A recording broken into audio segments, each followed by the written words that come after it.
Coming from our studio in Murray, Kentucky, you're listening to the Low Expectations Podcast, your source for pop culture, sports, politics, and other current events that matter to you. So sit back, pour a cold one if you're of age, and lower your expectations.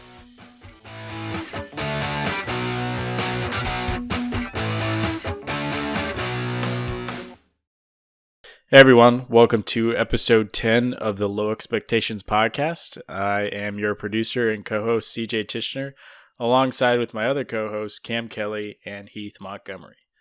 Today we're joined by our guest, Joey Wirth, a local entrepreneur, and honestly one of my heroes of all time.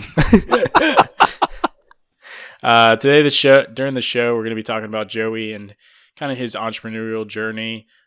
Some news happening today, like Morgan Wallen's arrest, maybe some Call Her Daddy drama surrounding that podcast, and then kind of going to a year in review with Joey and his business. So without further ado, Joey, thanks for coming on today. Could you tell us a little bit about yourself?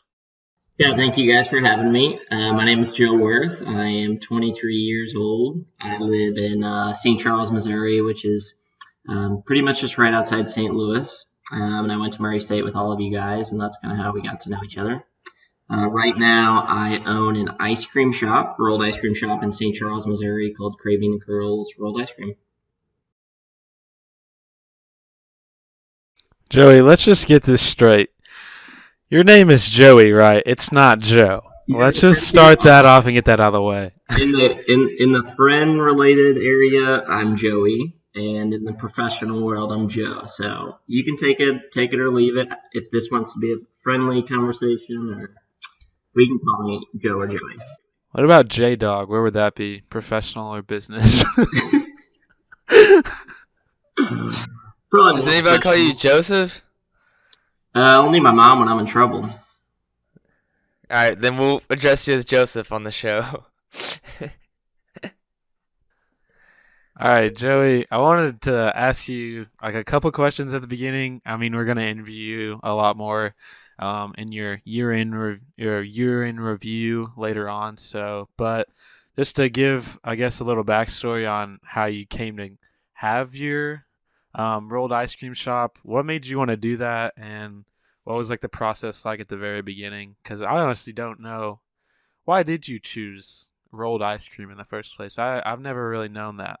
Yeah, so my first experience with rolled ice cream was in Paducah at Craving the Curls. I guess that was November 2017. I actually don't think I'd ever seen it on YouTube or like Facebook or anything. Like I had literally never heard of it until we walked in, and I really loved it. So I would say over the next like 6 to 8 months, when we went on vacations, we always looked for rolled ice cream places. I wanted to go see them. I wanted to see not just, what products they served, but, how everything was designed, how it was laid out, everything like that. Just really fell in love with it. And I guess that was the summer before my last semester.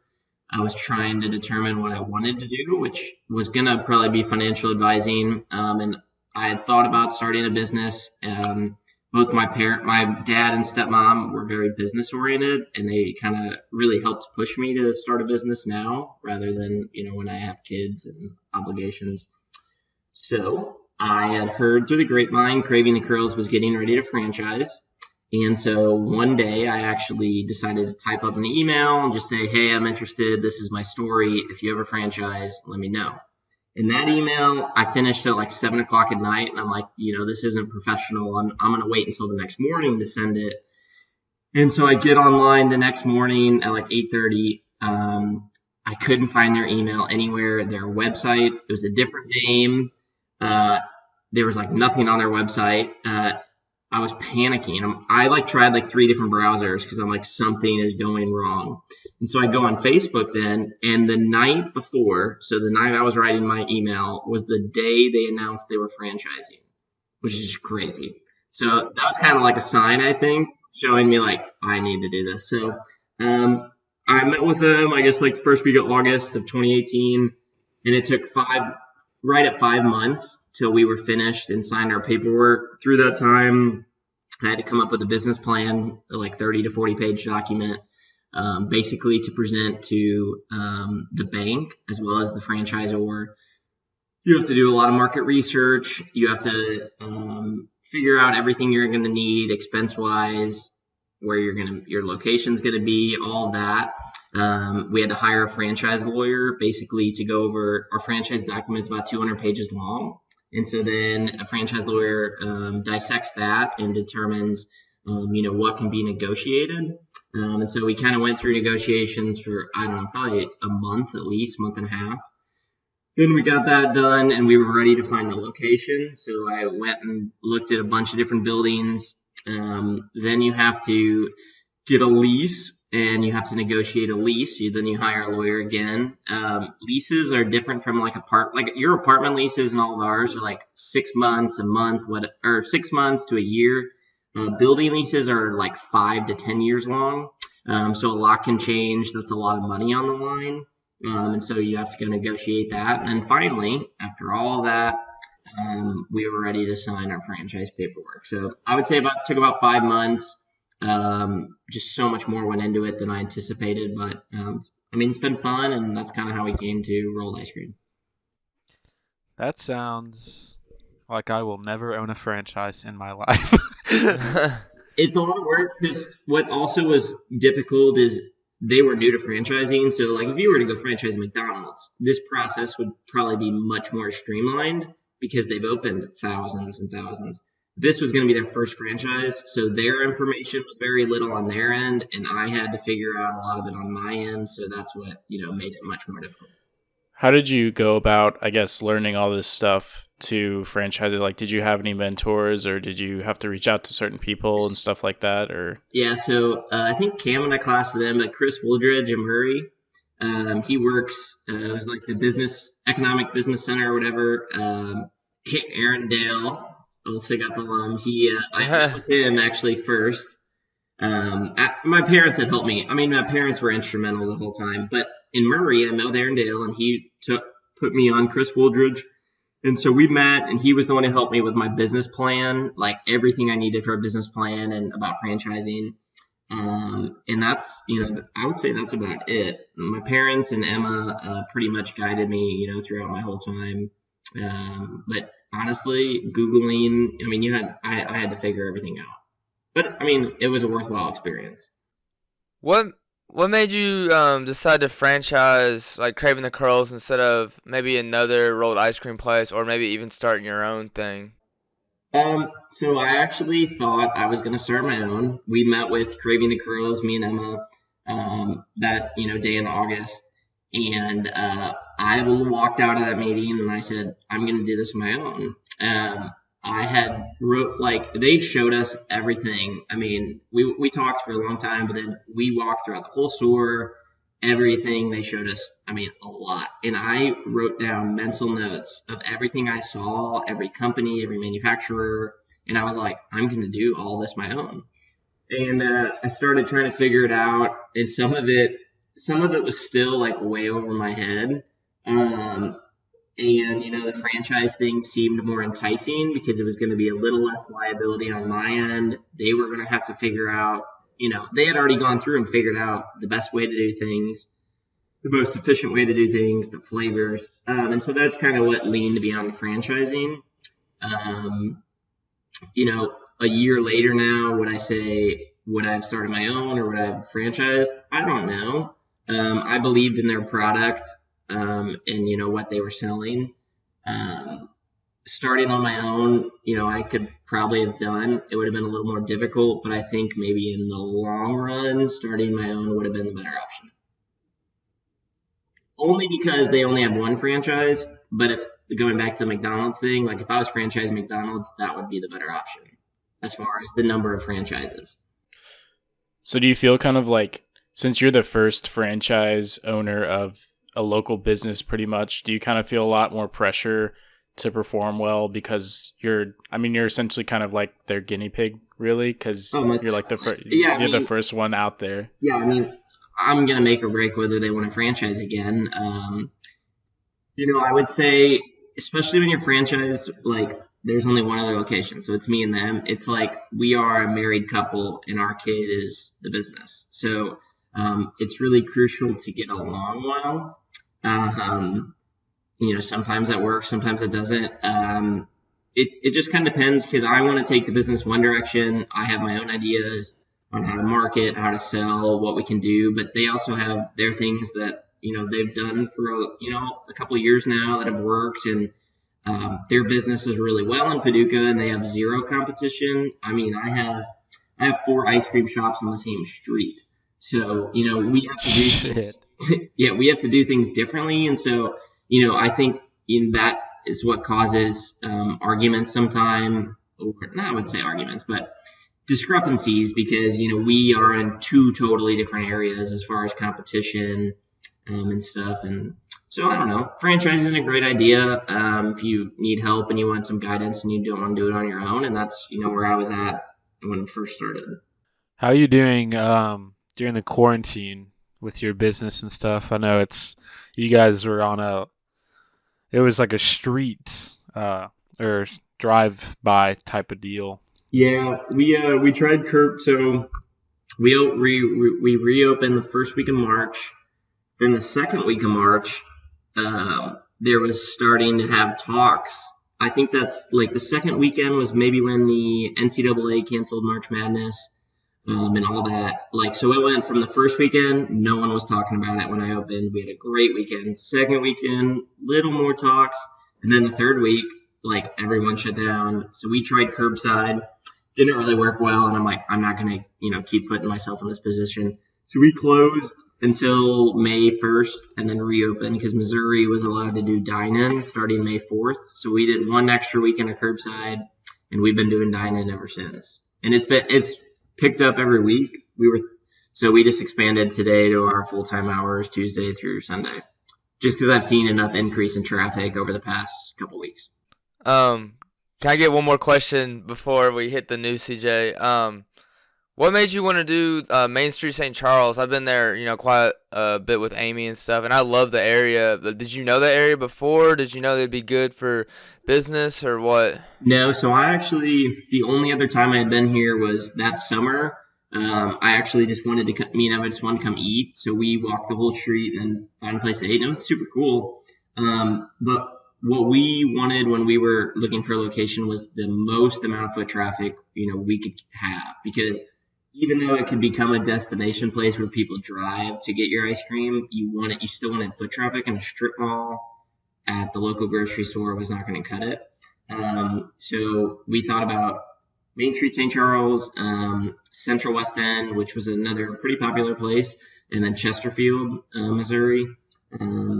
St. Charles just provided the most amount of foot traffic, and the biggest thing was it had festivals throughout the whole year to draw people, even in the colder months. But just the sheer amount of people here on a non-COVID related season is just incredible. CJ, want to hit us with the news? Yeah, let's move into some current events happening this week.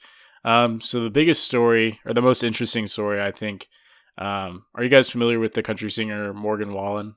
Oh, yeah. Love him. I actually I wish I had it in front of me. I have a guitar pick from Morgan Wallen's guitarist that we caught at the concert. Joey, that's like the most 12-year-old girl thing I've ever heard what? of. I wanted that guitar pick so bad, and let me tell you, we got it. The girl next to us got to play with his hair. He threw down his mullet right next to us, and she rubbed her hand through his hair. It was wild. I feel like that's kind of filthy. And then he poured some of his drink in someone else's cup right in front of us too. It was a crazy concert. Luke Combs, Morgan It's Wallen, like, what the hell? They're some of the best country singers out there. He just ruined like a $10 drink for him. Now we know where coronavirus started. Morgan Wallen. Gerardo, Missouri, at the Luke Combs Morgan Wallen concert. But We just broke news. Yeah, so I guess some bad news, I guess. So Morgan Wallen was in Nashville. I guess I don't even think he was doing any like performance. I think he was just at a bar in Nashville. Kid Rock's Honky Tonk. What? I don't know if you guys have been there. He lives in Nashville. Oh, he does? Okay. So it was on Broadway, and he actually got arrested and charged with public intoxication and disorderly conduct. It was like not even that late. It was 11 p.m. He was he was kicking glass on the street, like and then he was like he was like he was trying to get into verbal fights, is what they said, with like passerbys, people like walking past him and stuff, and like officers walked, and they gave him like they said that they gave him like multiple opportunities to just walk away with his friends, but he refused, and so they were like they had to arrest him. They said he was a danger to himself and the public. So I saw I saw him tweeted about stuff like apologizing, but I had no idea he got arrested. Like I knew, yeah, I imagine they stirred some stuff up at the bar, but I didn't feel they would take it to an extent of it getting arrested. well when he tweeted it, I saw it, and it kind of made me mad because he kind of just, I don't know. He kind of tried to make it seem like a celebrity apology. Basically, he tried to make it seem like he wasn't really doing anything. He's like, "Oh yeah, I just went out downtown with some few old friends, and Yeah. we were horse playing with each other. Didn't mean any harm." And we want to say, I think it was kind of funny because it didn't remind me of a celebrity apology at all. It just sounded like someone out on a random night, just like, yeah, me and the boys down there, we got a little too drunk and ended up getting arrested. But sorry, everybody. it's like the worst. It's like a guy apology, like, ugh, sorry that you got mad at me. Whoever's in charge of his PR is just kicking a wall. They're like, you idiot. I guess I'll move on to the next one. So, Joe, you might like this one. So this was from The Verge, and Facebook tweeted something about they're teasing kind of how they want their remote work to be, and it's going to be using like mixed reality basically. And I don't know, Heath, did you see that video I sent you? Yeah, I saw it. Yeah, so basically, I thought it was pretty cool, but basically, you'll have like a headset and a mixed reality vision for it, and it'll look like you're in your office, but you can also like you'll basically look at your computer like it's a floating. It's so hard to explain without watching the video. I should have seen you guys. I'm looking at it right now. Yeah, but they kind of just showed like what it would look like if they're testing like work from home, but with VR basically. So like VR chat, but in a professional setting. All the big tech companies are they're not going in till the end of 2020, correct?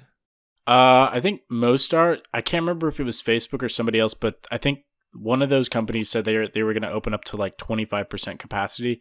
A lot of tech companies are saying like, no, we're just going to wait until the end of the year. Like, and I guess just a lot of companies in general are waiting. My mom's company is waiting till the end of the year to go into work.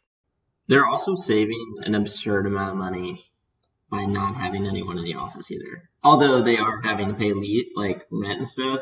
Like think of those big tech companies that give free lunches, free laundry, et cetera, like every day. They're saving thousands of dollars. Not that that's a good They're probably realizing that. They're realizing it. They're looking at their cost sheet right now. And they're like, shit, we've been gone a month. We're saving a lot of money. And they're like, yeah, Corona, man. It's too dangerous. You shouldn't come in. I don't know if it's really necessary, though. Like, looking at the video of Facebook, I don't know. It's like you go to a desk at your home and then sit there and act like you're on the computer at another desk that's at your work. I feel like you could just go and work on a desk. You just work from home. Yeah, I feel like it's kind of unnecessary. The only thing I think holding back a lot of companies from going completely work from home is like one, just I guess the face-to-face issue. Like some people just need to be face-to-face to work better, and then also like we're still not at a point where 100% of people have really reliable internet connections at home. Like I feel like businesses have most of the time like the top internet connections, which allows them to do everything, but and like uptime and everything. So this would be a great time if you were like a handyman or a contractor. You could start a home office business where you just go and renovate people's home offices, because everyone's going to need one now. Yeah, that's a good point. Like if you think about how many times people are going to work from home and it's going to be okay and it's going to become the new normal to do that like once or twice a week, like people are going to want a really nice environment to work in. Mm-hmm. So if anyone's out there wanting to start a business, this is your time. Joey, maybe that's you, man. Second business. I'm not a handyman. Oh. Leave it to Mason and Andrew. Joey's not a handyman. He's a handy man. God.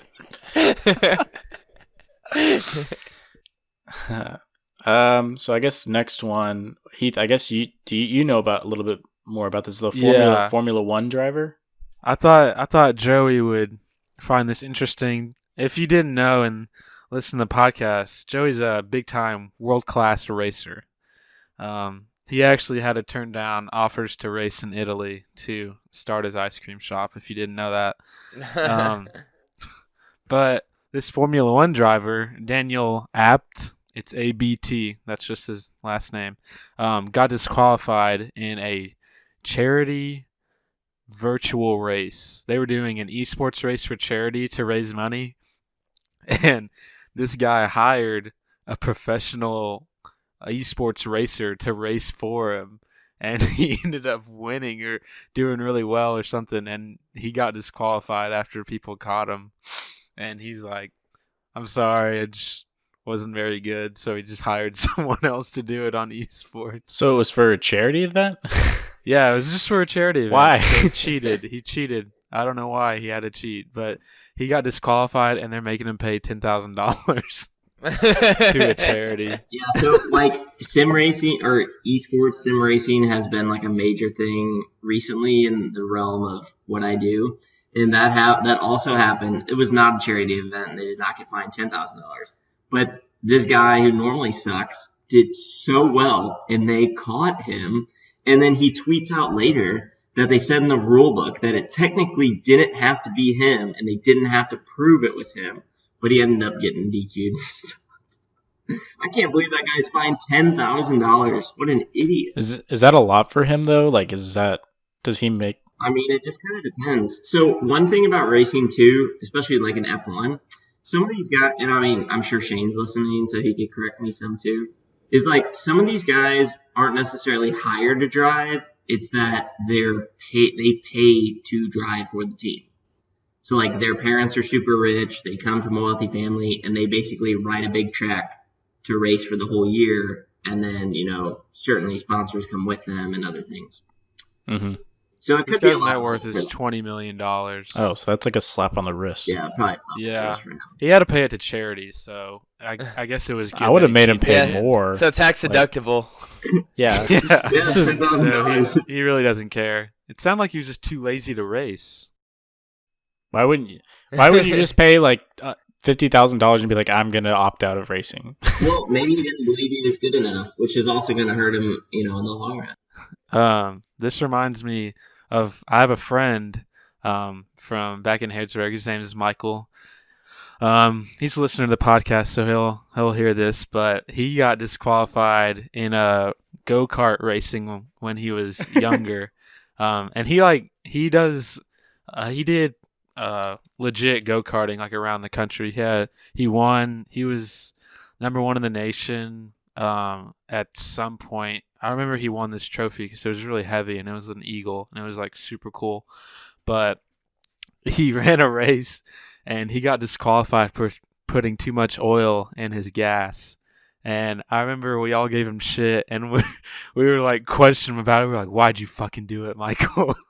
And apparently it doesn't do anything. It doesn't do anything at all, and it doesn't give you an advantage at all. But I don't know why he got disqualified for it. But shout out, Michael, you cheating ass. They caught you, dude.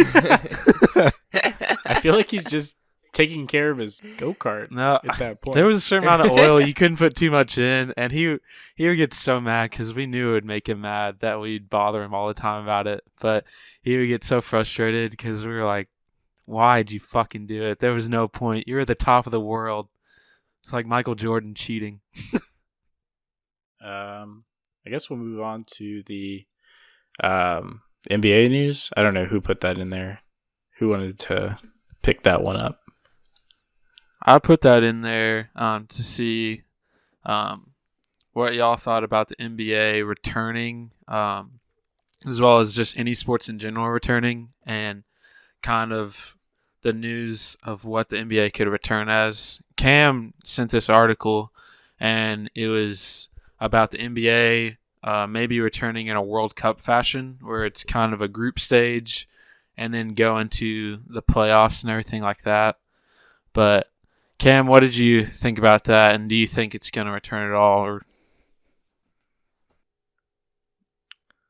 I think like it's a good idea because I think it will return. I think the players are ready to play. I think if they play in Disney, it's gonna be, low risk if they're quarantined together. Also, basketball doesn't have as many players as other sports do. And then I think the World Cup stage is the best for everybody.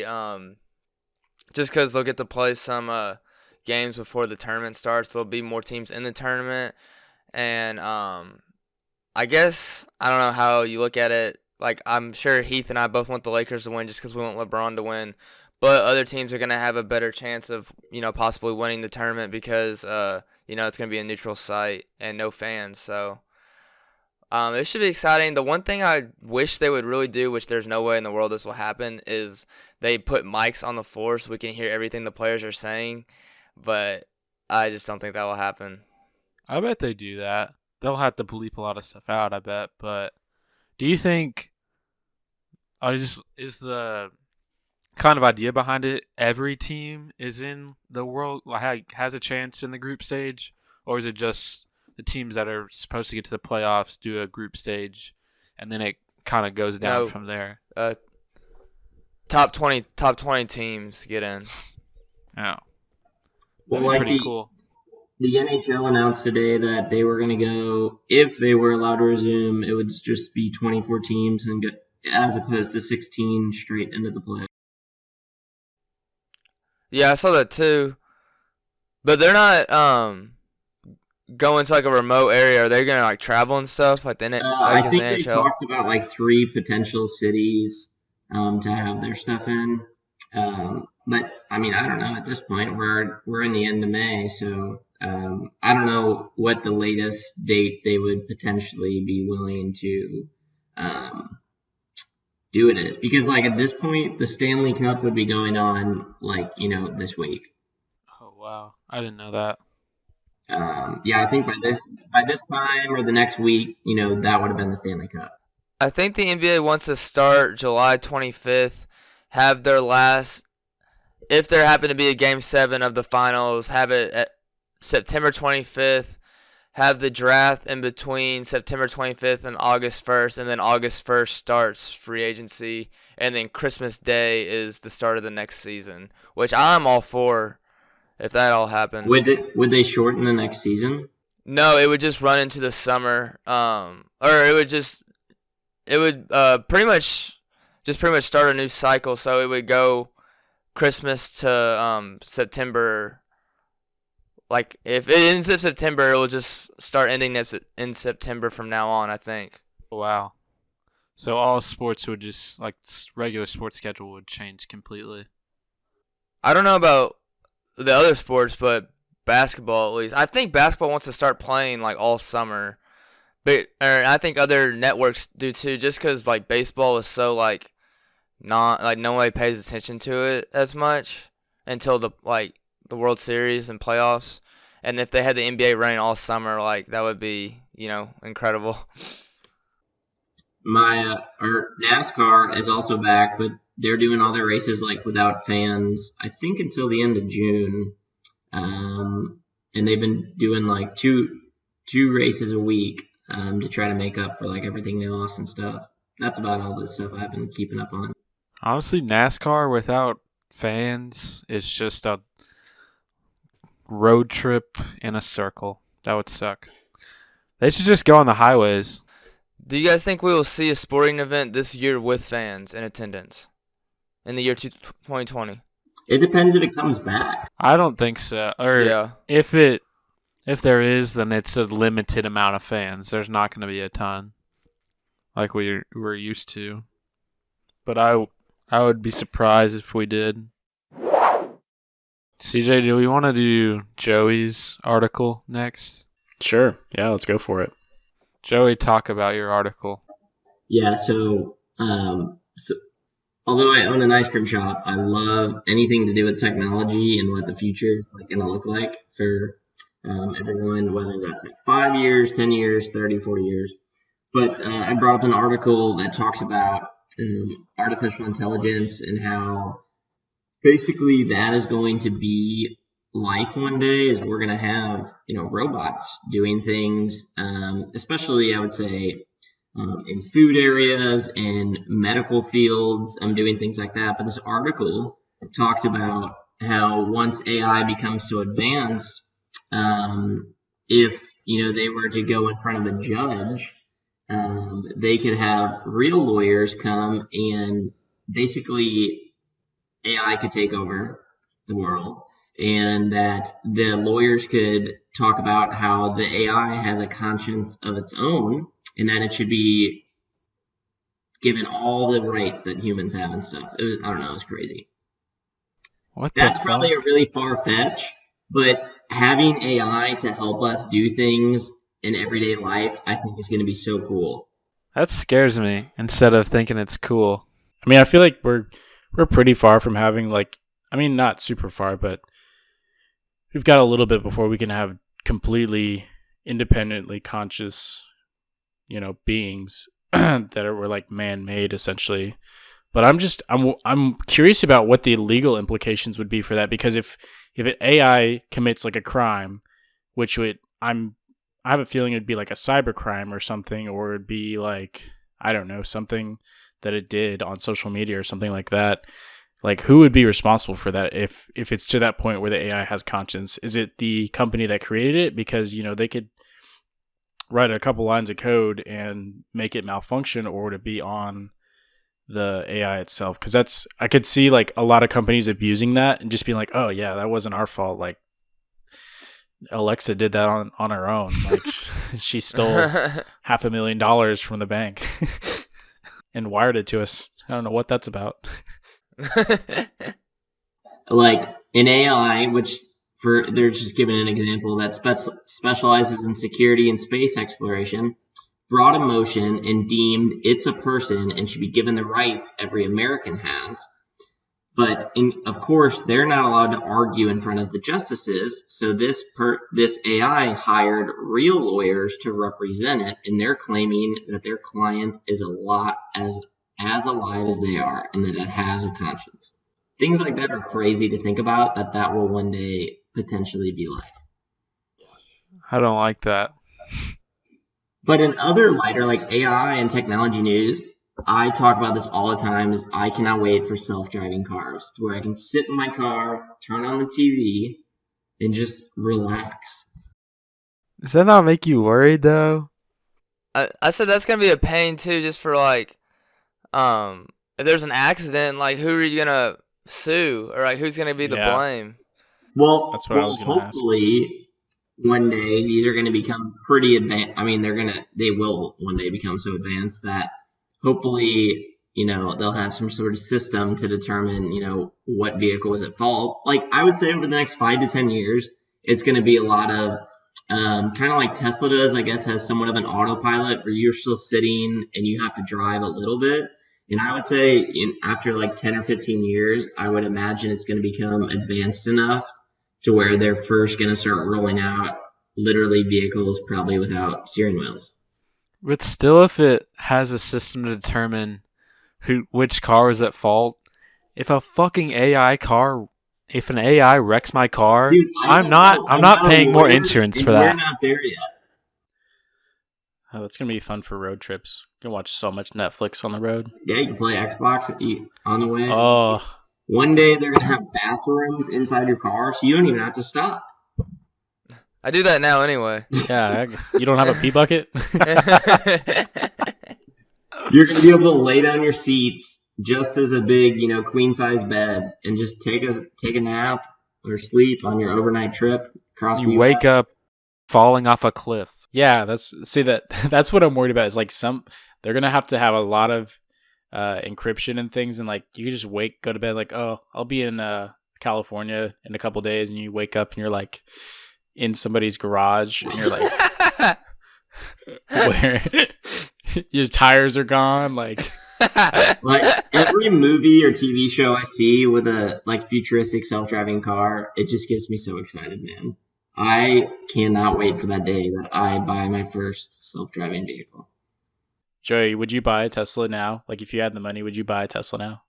I would probably buy one, yeah. I'm a Yeah. cheapskate though, so I mean, I would probably take that money and do other things with it. If someone were to give me a Tesla or give me one heck of a deal, I would buy one.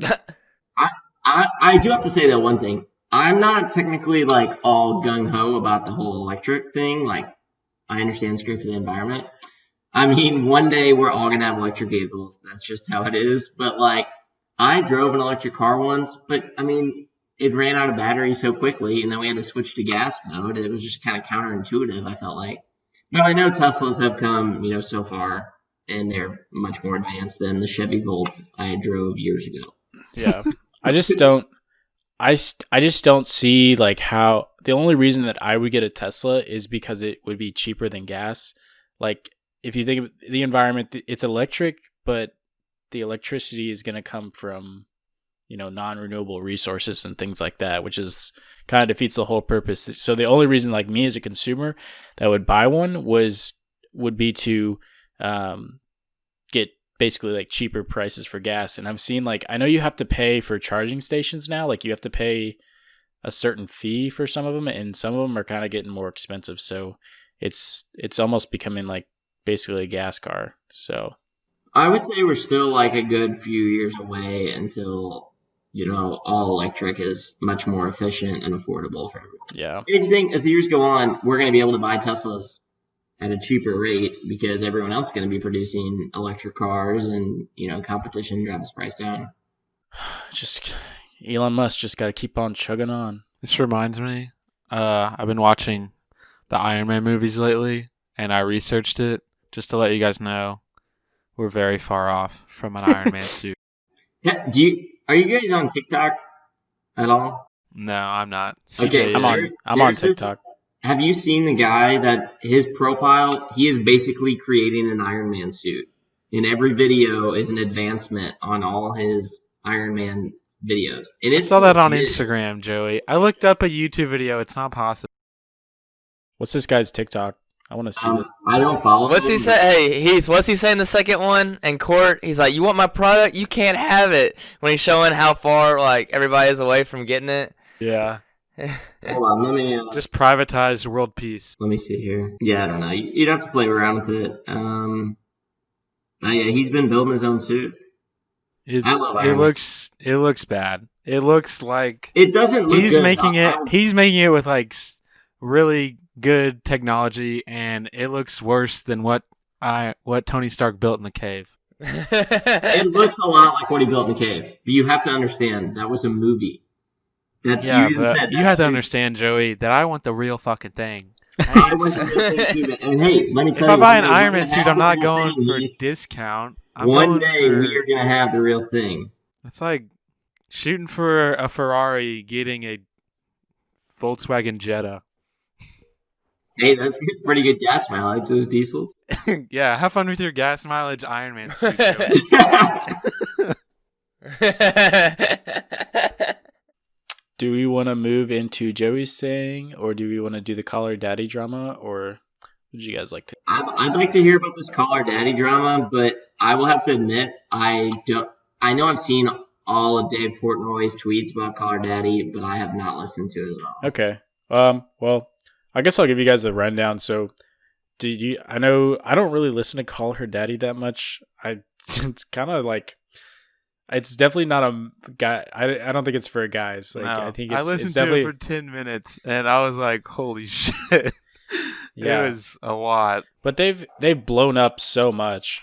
So basically, Call Her Daddy, it's a big Barstool podcast. They've blown up a lot in the past, or they've gotten really big recently, and then especially now, there's a lot of drama with them. So basically, the hosts of Call Her Daddy, their last names are like Franklin and Cooper. And they signed a 3-year contract. They got picked up. They used to do it by themselves, and then they got picked up by Barstool. And they got a 3-year contract. And the original contract said that they'll both be getting $75,000 each as a base salary.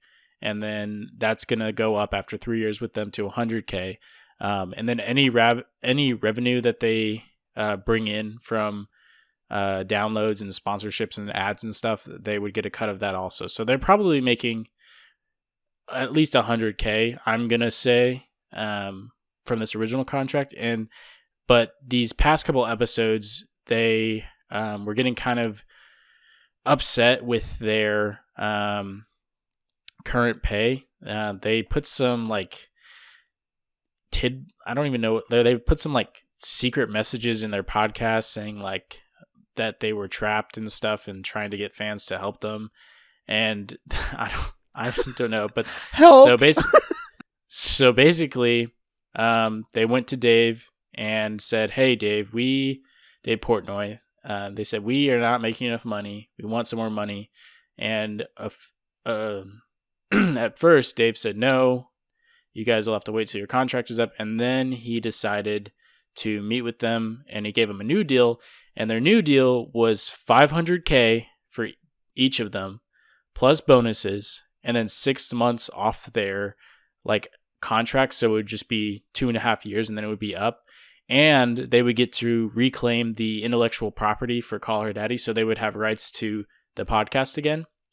And honestly, that's a freaking crazy deal in my opinion. Like that's a big raise. Like that's so much money for a podcast. Especially getting the IP is really big. Yeah. I watched like the 30-minute YouTube video that Alex Cooper posted about it, just because I was really bored one day, and she said only a handful of podcasts have ever gotten the IP, and she said it's crazy that Call Her Daddy's in that. But that's everything, not just the show, but like the name of the show, the phrases they use. They can't say Daddy Gang if they don't have that. They have to come up with all new content, basically. Yeah. I saw a lot of tweets about like Peter Nelson. I don't know who that is. I just saw these tweets about Call Her Daddy and Peter Nelson. I don't know if you have that information. Yeah. So that's what I was going to get into. So the one girl, I can't remember her first name, but her last name is Coop. No, the other one. Who's the other one? Alex. There's Alex is the blonde one, and Sophia's. Okay. So Alex was willing to take the deal, but Sophia did not. And so she tried to keep pushing Barstool to give them more money. And then the drama with that was, I think, they don't say a whole lot about that. They basically like Suitman, Peter Nelson, I guess, basically went behind Barstool's back with Sophia to try to like put them onto another network. And this is more hearsay than like actual fact, as opposed to what I've been saying it. But they said that like what did she say? She was like, I didn't want to do that, or I didn't want to go back on Peter Nelson's deal, so that's why she said no to Dave Portnoy's deal. But honestly, some of this just kind of seems stupid at some point. I think there's way too much money involved, and like, I don't know. It just makes me kind of angry and irritated that they said no to that. Yeah, I don't know how Sophia could be upset with $500,000 just in general. We got happy because our podcast has made $5 so far, and we're pretty friggin' hype about that. But I agree with you, CJ. I feel like a lot of it's just drama, and like I said, I listened to the Alex Cooper YouTube video of it explaining everything, and she was just kind of on the stance of she just wanted to get more content out because she liked doing it, and it seemed like Sophia, the other girl, just was in it just wanting more and more money and stuff. And I guess the Peter Nelson guy kept pushing her and stuff, and that was like a big thing because she was saying how she lost her best friend because of a guy and stuff, and it sucked in that way. But I don't know a whole lot about that part of it. Who is Peter Nelson? I guess he was just a guy. I don't know if he has any position within Barstool, but he was just a guy at that point helping him with negotiations and stuff. And he was. Did they date? Like, did he date? I don't Sophia? know about that. officially. It sounds like that they were kind of a thing. If not, then it was just them together doing stuff. But I think he was like the initial person to kind of get them to try to rework their contract. So he kind of started everything, if I'm correct on that. So I looked up Peter Nelson. So Peter Nelson, he works for HBO Sports. He's actually a Harvard grad, and he's the executive vice president of HBO Sports. So I mean, he's definitely got probably some connections, but it looks like it's more sports related. So I don't know why. He looks weird. He looks like Gru off of Despicable Me. Somebody said, imagine turning down $500K for Lord Farquaad. Yeah, I guess they were a thing. There's like a picture of them together. So it does look like they have been dating for about a year, is what it says. I got this from the New York Post, and they just call him Suit Man, but in every picture I see. Yeah. So, I mean, I don't know. That's just such a big risk. Like, what if you left after you gave up $500,000 for a chance to be on, a different network, and it just didn't work out? Like, I would feel like a total idiot. I think they like really fit with the Barstool kind of vibe, I guess, too. And if they went to another network, like if they went to the Ringer, they would not fit in the Ringer. And I think Barstool, Dave seems to kind of give them just a free. They can talk about anything they want, and they can get pretty raunchy sometimes. So why would you not just stay there? Name, Call Her Daddy, I would have associated that with Barstool before anything else. Like it goes. I mean, it's the Barstool vibe. You know what the great thing is? They're probably getting so much publicity from all this drama going on. I thought about that. I thought about what it was all planned. What if it was fake? And it was all staged. Yeah, they reached like the number one podcast or whatever on Apple, I think, last week. Yeah. During the heat of all this. What? They're ahead of us? We lost it. No. The crazy thing is Barstool's already got like merch on their store that says "Cancel Suit Man," which that was really quick. It's like $55 for a hoodie. Dude, I could see this all being staged. This reminds me of on YouTube when Logan and Jake Paul had like a bunch of beef and then made all those rap videos about each other. That was crazy. I got really into that one summer because I was really bored. You guys want to take a ad break real quick? Yeah. Okay, yeah, let's take an ad break. Take a pee break.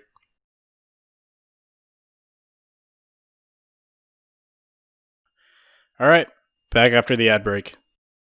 All right, Joey. So it was a year last week since you opened your business. Is that correct? Yeah, last Monday, May 18th. Okay. Congratulations, by the way. Yeah, congrats. So we kind of wanted to ask how your last year went and ask some questions so you can look back and kind of see what you thought went well and what didn't and stuff like that. So first question, how would you say the first year went just in general of what you expected or just how do you think overall the year went? I think it went overall, pretty good, I would say. The summer was phenomenal. I would say the summer went as good as I would expect. Fall, like November, I would say, didn't go as expected. It was just so dead on Main Street. Because November is the 1 month we didn't really have festivals. We had, all of October on the weekends there were festivals, and then all of December. So I'd say December went well. But, overall, we've had, so many returning customers over the past year. So I would say that's been like the biggest positive takeaway is just the sheer amount of people who come back more than once, which is great because that means they had a good enough experience the first time that they want to come back. So getting to interact with those people, I think, has been really well. And I've become, really good friends with many of my customers. How much business do you get in December and stuff like that? Do you shorten your hours or anything? We do shorten our hours, but so down here, Christmas time is one of the biggest times on Main Street. They have something called Christmas traditions. So basically, every weekend there is about 40 characters on the street who are dressed up literally in a Uh-huh. costume, and they play a character role all day long. They walk up and down the street performing. Kids go and have to collect cards from every character. And it's a huge shopping time. So like Christmas or December on Main Street is like almost summer again. Like it's crazy down here. So that went really well, and it's really neat to experience because there's a lot of trees on Main Street, and they don't just decorate, like they wrap every single branch on every tree with Christmas lights. So I mean, it's like a winter wonderland or something you see out of a movie down here. Joey, you need to just like slip a 20 to some of those characters and just be like, tell those little kids to come over here in a non creepy way. They have to take their job too seriously. Like they can't come inside of a building. They can't be out of character at all. Like they'll get fired right away. It's I was about to say crazy. they don't break character at They all. can't break character the whole day they're there. What kind of characters are there? There's literally 40 of them. Like there's carolers, there's Jack Frost is one of the more popular ones. I mean, there's just all these different Christmas characters and stuff that they created. Think of any Christmas character from any country, and pretty much like they're there. I'd say. Yeah, I think there was like 42 of them this year. That reminds me of CJ will know this. In Vegas, we saw some people dressed up, and they were dressed up as the Avengers, and everyone was like out of shape, smoking cigarettes. They were all drinking and smoking together just on the side, and they just look at families and be like, "Y'all want to take a picture?" It was so dirty. Ugh, that's gross. What are some of your highs and lows of the past year? Would you say? Um, I would say the highs are certainly the customer aspect, like I talked about, getting people. Like I have had one family, I tell a lot of people about them now. I think it's a family of four or a family of five, but normally it's about four of them that come. One of the kids stays home. They first came like the end of June. They have come since that first time they came. They have came every single week we are open, minus 1 week. Literally, they have never missed a weekend since that first time, except once. And sometimes they come twice a week. Wow. Like customers like that is what I really try to live for. And also, I touch on it, a lot is the culture I built with my employees. Like everyone always talks about how they hate their boss, they hate their manager, they hate their coworkers. And like, I was not about to create a business that had any talk of that. So like, I became really good friends with my employees. We tried to get involved in their lives. We know their parents really well. We really wanted to go to some of their sporting events this year, but it just didn't work out. So like all my employees, Yeah, that'd be really cool. here, no matter, someone else could go offer them more money, and literally almost all of them would pretty much stay because they just enjoy this environment. Like I had this one really great employee quit on me, unfortunately, because like I couldn't give her enough hours. She went to another place that would pay her more. And I just heard like the other day how much she hates her job because, her coworkers and her boss suck. And like that makes a big difference because if your employees love you, then they're going to work much harder. And so that's a pro. I would say a low point is just like the transition from summer to fall. Like in the summer, I mean, like I said, it went so well, so many hundreds, thousands of people, we would serve. And then you go into the fall, school starts back up. There's so many more obligations. And like, when sales go bad on a day, like I take that on myself, and it just, it's hard because you still have bills to pay and you didn't sell that much. And so you just got to keep going on. So I would say that was like a major low point last year. But, I got a great group of friends, great family to support me, and, customers who come in, time and time again, really make that worth it. What do you think, I guess, the toughest thing you went through during the year was, whether it be a single event or something that will happen every week or something like that?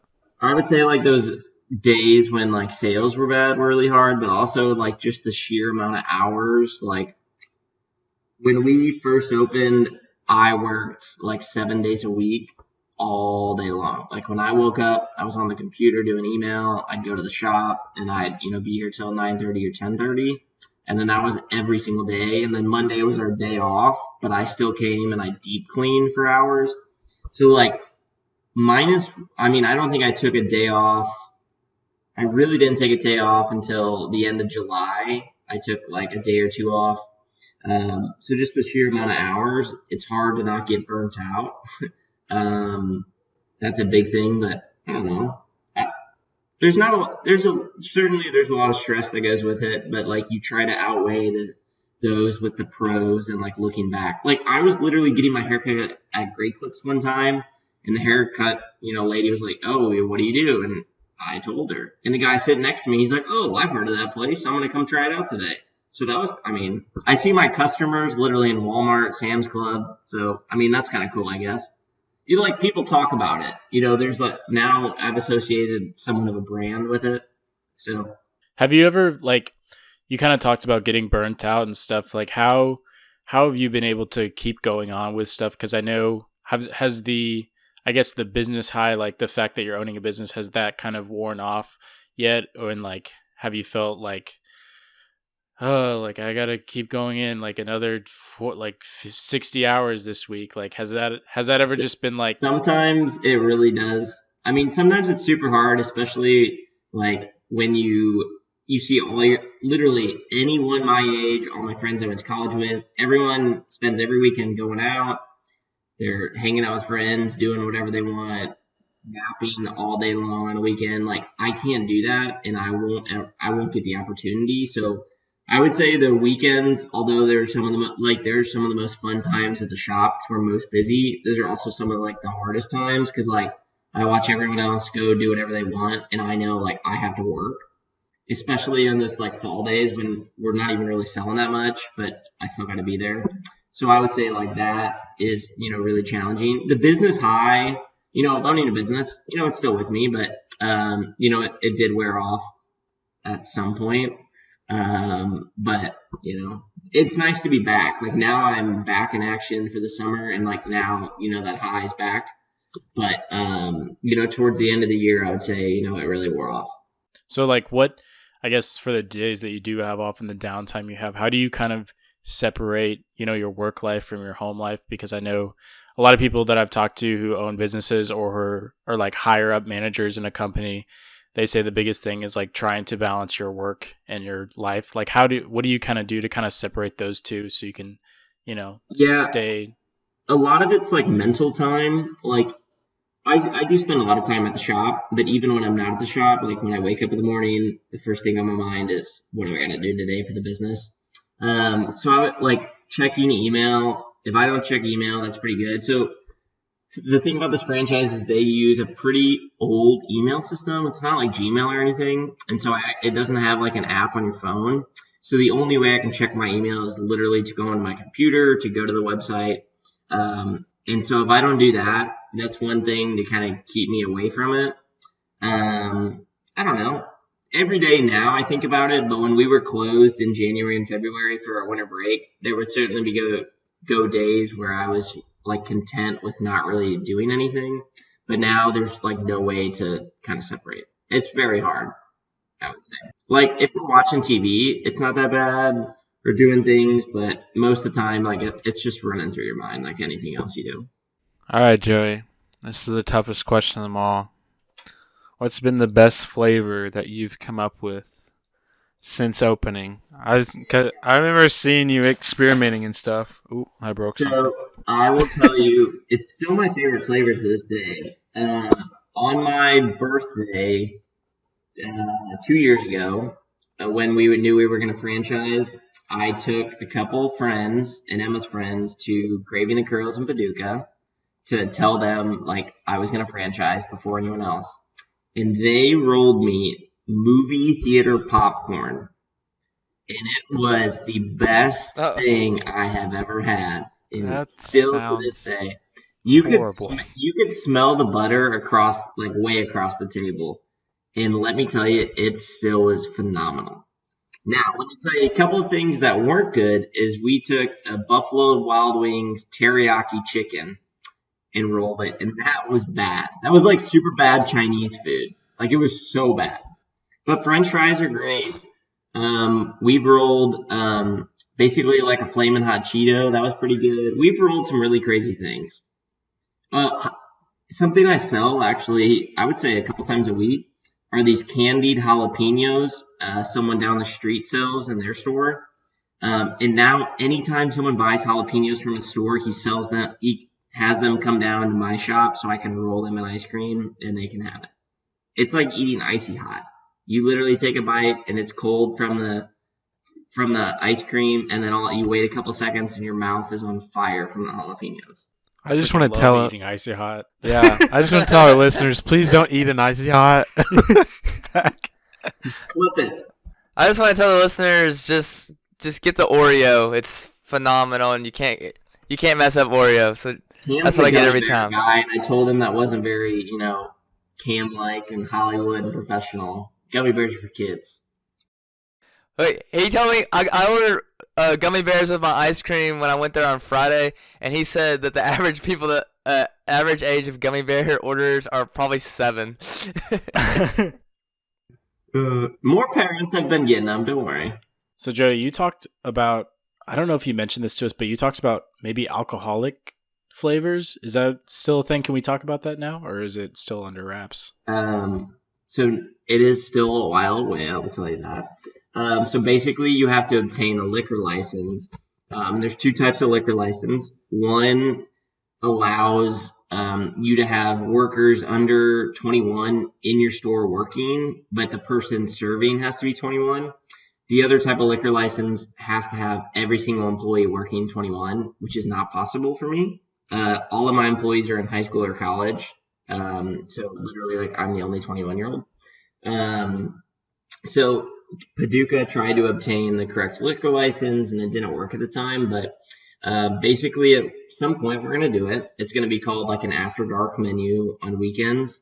And you can mix hard liquor, won't work like vodka or whiskey or tequila because it won't freeze, but you could do like a liqueur. And they've tested quite a few flavors and really enjoyed it. I actually haven't done anything here with that. We just did a margarita mix. It was not alcoholic, but it was really good. But I think that will certainly come with time. The only issue is, like, where I'm on the street, I am in Bar Central on Main Street, and there is a lot of drunks out. So I think I would have to find like a fine line because, like, I don't want to be the cookout of Murray in my store. Oh, yeah. That is not the establishment I want. Exactly.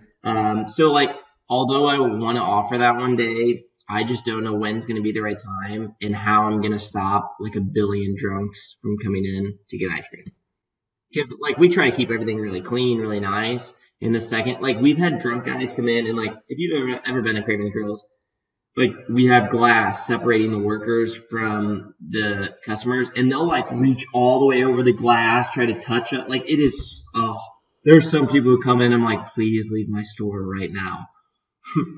So, yeah, one day we'll have alcoholic flavors, but I would say we're a couple years from that. Joey, I have to ask, how come you won't do chicken and waffles? I've suggested this multiple times, and you still haven't done it. Honestly, we probably would have did it during our like end of March, April thing, because they've done it in Paducah before. But now we're kind of in summer, so we're about to start all of our like fruit flavors and our refreshing types. But we did a blueberry pancake. It was pretty good, actually. That was like our first opening flavor, I think, this year. So yeah, but we've done some regular chicken from the restaurant next door, and that's been pretty well. Sounds like you've gotten both sides. It's time to combine, Joey. Just put it on the menu full time. Well, yeah, I'll work on that. I'll get back to you. I'll put sponsored by Low Expectations podcast. I'll sell sponsorships for each flavor. You'll owe us money. I want royalties. Joey, what's something that's really helped you with like I guess running a business? Like, is it having a routine? Is it a book? Is it a podcast? Is Oh it a no. I've been like waiting for this one. motivational I'm gonna catch so much speech or flack. anything? I know I'm gonna catch flack because everyone hates this guy in here, but This better not be Gary V. it is Oh my Gary gosh. Vee. I'll tell all your listeners about him. This guy is named Gary Vaynerchuk, or he goes by Gary V. He's an entrepreneur, heck of a businessman, but he puts out a podcast every day. And his podcasts aren't like this. His are normally like speeches he gave at conventions or things. But he also writes a lot of books. I've read all of his books pretty much. I've followed him for about a year and a half and listened every single day to his podcast. So I've learned a lot from him. Something recently, like I read his book called The Thank You Economy, which is all about like no matter how big your audience is, you should always be focusing on them. And so I've worked a lot these past couple months on all of our Craving the Curls customers, like replying to every single comment, whether it be funny or kind of stupid, just trying to reply and connect with them. And I've built a stronger base and got more out of it. But I don't know. I follow him a lot.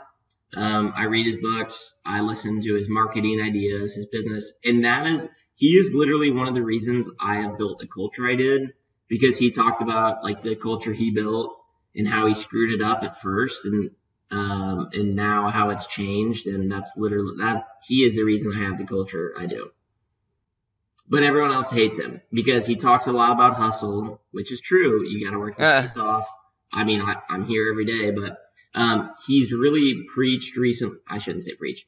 He's really been outspoken about like being self-aware. Like, are you a business owner? Or are you being a number two? Like, is that better for you, or being 10, 15, 20 in a company? And being self-aware of who you are, and then, mental happiness too. So that's what he's really shifted to, but he does talk a lot about hustle, and that's what really, I think, steers people away from him. And he's pretty vulgar. So if you're not, like that, I think that steers people away, but that's literally just him. And I've understood that, and I've, come to the likes of that, but I support him and I've learned a lot. He's been blowing up on TikTok recently. Yeah, so he was going to, I don't know when you're transitioning into winners and losers, but he was one of my winners today. He raised he did a 12-hour long TikTok to raise money for this all-in challenge. Jeez. And he raised by himself 1.2 million, and then TikTok matched it. So it was over 2 million today he raised by himself, doing a 12-hour long TikTok live show. So the guy can't be all that bad. It's pretty good. So that's a big chunk of change. Big chunk of change, yeah. If you guys don't know about the All-In Challenge, you should go on there, although they're like halfway through it already. Basically, the guy who created Fanatics, Michael Rubin, wanted to and Gary Vee and a couple others basically created this challenge to raise money for Meals on Wheels and all these people, in hunger. And so all these huge celebrities, athletes, you name them, they basically created this all-in challenge. And half of them are auctions that you can, basically bid for. And the rest of them are like $10 sweepstake tickets, to where Michael Rubin is going to send you to every championship game, like Super Bowl, the NBA Finals, and every single one of those for all sporting events, give you a ticket, a suite at the Super Bowl, and you can apply for that for $10. You can buy a ticket and a chance to win all of that money. And like, you could be in a movie with Leonardo DiCaprio. You can have Justin Bieber come sing at your house. Like, these are all, if you go to allinchallenge.com, a lot of them are still going on until like June, but you can buy tickets, and just the craziest things can happen. So that's what they've been working on. So that's what Gary Vee was kind of raising money for today. They've raised $50 million, I think, since. What are you doing for the All-In Challenge, Joey? Yeah, man, I wish. I'm giving you unlimited ice cream for the rest of your life. Wow. You can be on the Low Expectations podcast, too. I'll put in a good word for you. I appreciate it. I would like to let the listeners know, no one has bugged these three more than me to be on this podcast, and I am finally here. I don't know, Joey. You've got some competition. I've got people every week wanting to get on, but I started not a rival podcast. I started a podcast, which I don't have time for anymore. I really would like to get back into it. And then I told Heath, you guys should start a podcast about sports. Oh, shut the hell He's up! never going to admit it. We've been wanting to start a podcast for a while, I guarantee Joey. I can go back in all my texts, and I told him how to do it, and here you are. So I'm really proud you guys actually kept this up. Heath, delete your text now. No, it's good that you guys are keeping this up. But I told Heath, you guys need to put this on YouTube, then people can watch it, clip it, put it on TikTok, Joey, Instagram. once I get a lot more cuter, then we can put the video out. It's been a lot of work. But yeah, it's paying off, isn't it? You guys made $5. No, it's not all about money. It's probably fun. You guys are about to, just fill your time during COVID. A lot of people are listening. Gotta fill their time. I was doing landscaping half the time, just listening. I listened to like 4 of your podcasts in a day. Holy cow! I was pretty worn out. It's funny listening to the first couple episodes because they're pretty bad. Like we were really trying to find our stride, especially with like the audio and stuff. The mic issues. Oh my gosh, it was one issue after another. Especially I'm also one of the biggest critics too, because I would. The first thing that was wrong, I would point out and send you. The first episode we recorded on one phone in a music room. That was so bad. The second episode, Cam was super loud, and I didn't know how to use the software yet to like edit, and then our microphones were messing up, and then Hayden was loud, and then I tried to adjust it, and then Heath wasn't even recording at some points. It was just picking up off other people's microphones. Yeah. It was a freaking mess. Oh like my God. I was so stressed out, but I think we found our stride now. I think we kind of have our system in place. Let me reverse interview you guys now. Where do you where do you guys want this podcast to go? Well, we'd love to be picked up by Barstool, honestly. That'd be kind of cool. Yeah, we applied, so the ball's in their court. Let's take baby steps. Like, December comes around, where do you want this podcast to be? Audience size, I'd like to have, I think a good number is 700-ish, like an audience size. I was going for, I don't know. I guess December's a long way, and I don't know. I think you probably got about 25 episodes until you get there. Yeah. Yeah, about. I don't know. Honestly, I don't really have a personal goal. I just want to have fun doing it and still put out what I think is all right content. And I don't know. I haven't really had a goal going into this. I just thought it was fun doing it with Cam and CJ, and I don't know, just keep having fun with it, and if we get more people to listen to it, then great. If not, then fuck the listeners, and no, that's a good way to get people to start listening to our podcast. Who's the first, I guess I would say realistic big guest you would try to go for? We were just talking about that before. Yeah. Joey, did you ever see that TikTok where it was POV, I'm a band kid and I'm talking to you and you're new to school or something? Have you ever seen that one? Oh. that might have been our first big guest because he said yes, but that was really wants him. But I think it would be hilarious. I'll send you the TikTok after this episode. I think our big guest is probably going to be somebody like a social media influencer, or maybe a D1 athlete would be our first big one. Somebody that can kind of push us or get us a little bit more publicity, but also be fun to talk to, and they know what they're doing. So I think there's a lot of options out there of people you can still find pretty interesting people that are doing cool things in their life, and they don't have to be a professional athlete or LeBron James. There's people out there that still have great experiences and are fun to talk to, but you just gotta ask. And especially the people who have never been on a podcast, or they might be pretty famous, but they don't consider themselves as famous. You reaching out and saying, "Hey, would you like to be a guest on our podcast?" they're just going to line up and they might love to do it. And then you're going to reap the benefits from it for free. Mm-hmm. They're gonna be like, "I'll do it for $20,000." You guys want to get into winners and losers of the week? I might I might back out of this one. I mean, we're already at an hour. I about to say we 20. might need to. Yeah. I'll just hop out and you guys can roll with it. Okay. So let's get into the winners and losers from the week to finish this out. Joey, you are our guest, so why don't you start us off? So I don't know when this podcast is going to air, but today's Tuesday, the 26th. Tomorrow, SpaceX is sending the first astronauts into space since I think 2011. CJ, you know, yeah, I think they're sending 2 astronauts. I think it's been like 2011. So hopefully that's going to be a winner. I would really feel awful if when this podcast comes out, it turns out to be a loser. Not in a bad way, but that's going to be pretty cool, I think. Like I mentioned, my boy Gary Vee raised over $1 million today doing a 12-hour TikTok, so that's pretty cool. Losers, I mean, I don't know. I feel like it was hard to find some losers.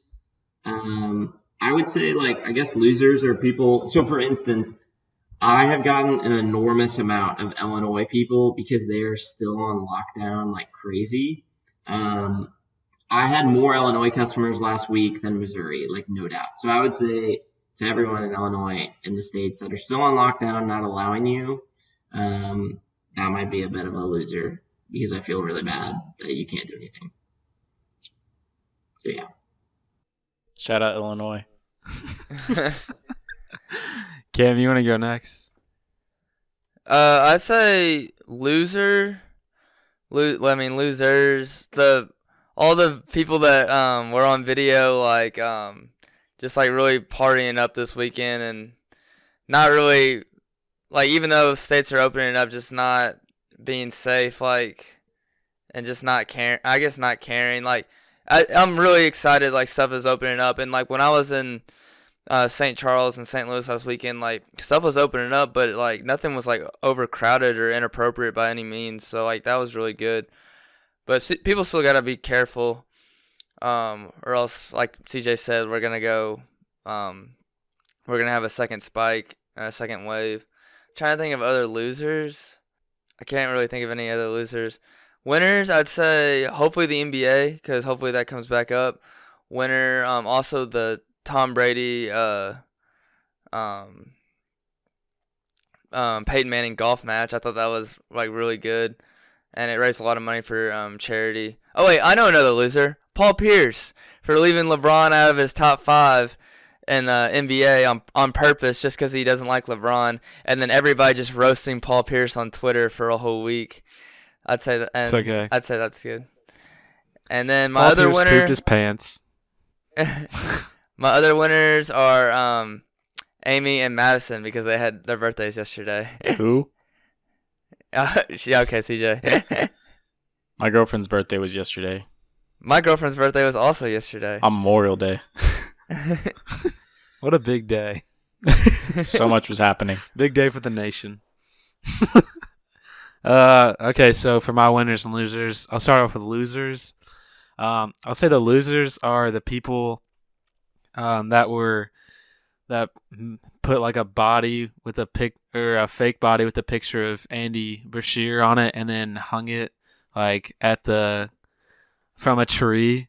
That was really bad and that was really stupid. It's all the people that like get really mad about guns and people staying inside and stuff. So I think they took it way too far. You can disagree with everything, but that was really too far. Also, my state representative from my district, Kim King, shout out Kim King because you're also a loser of the week. She disagreed. She thinks Andy Bashir is doing like a really bad job and keeping everyone inside and stuff, and I think that's just really stupid. And I think he's doing a good job. So, Kim, come on, man.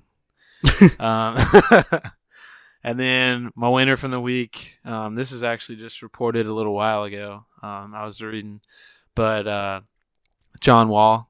says he's 110% after his Achilles injury. So the best point guard in the NBA is back, ladies and gentlemen.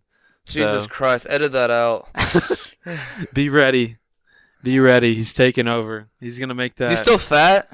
Hey, he got thin. He thinned up. That was a really bad picture, though. He looked like a hobo in that.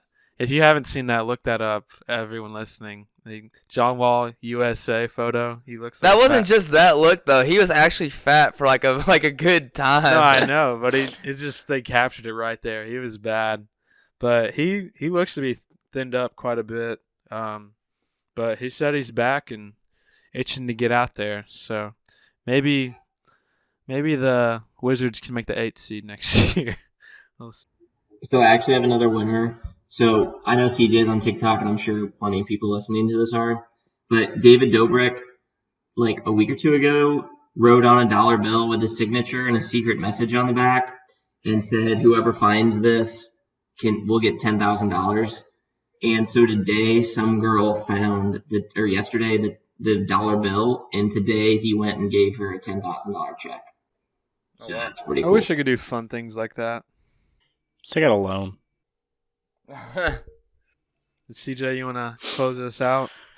Yeah. I'll get us. Let's get us out of here.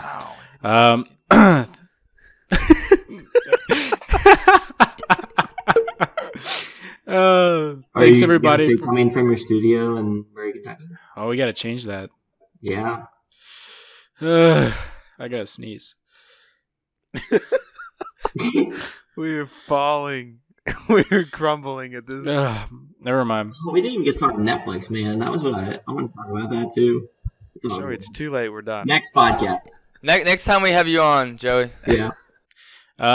But this is it. Thank you guys for listening to the Low Expectations podcast. Thank you to Joe for joining us today. Joe, what is your Instagram handle so people can... At Joe Wirth, or actually, I think it's at Joe_Wirth77W. But more importantly, forget Instagram. Go to my LinkedIn. I write articles all the time about business. I want you to go on there, update your LinkedIn resume and everything, and go read my article. It's just about ice cream. Don't waste your time. Joe, it's about business. All right, so find Joe on LinkedIn. Maybe he can get you a job. Oh no! Actually, stop, real quick. More importantly, I would love it if you actually liked my ice cream shop's Facebook and Instagram page. Just go to @CravingTheCurl St. Charles. I would actually really like you to do that. All these ads are costing you a I passed fortune. 2,000 likes the other week.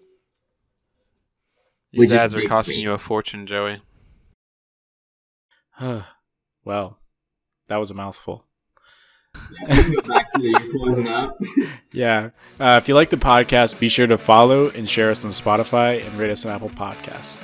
We're 5 stars on Apple Podcasts too. So if you like the podcast, give us 5 stars. If you'd like to contribute to our podcast, you can visit our Patreon link in the show notes below. Give us a follow on Instagram @Low Expectations Podcast, and then also follow us on Twitter too. We need some more Twitter love. It's @LowX Podcast. Thanks for all of us here at Low Expectations, and good night.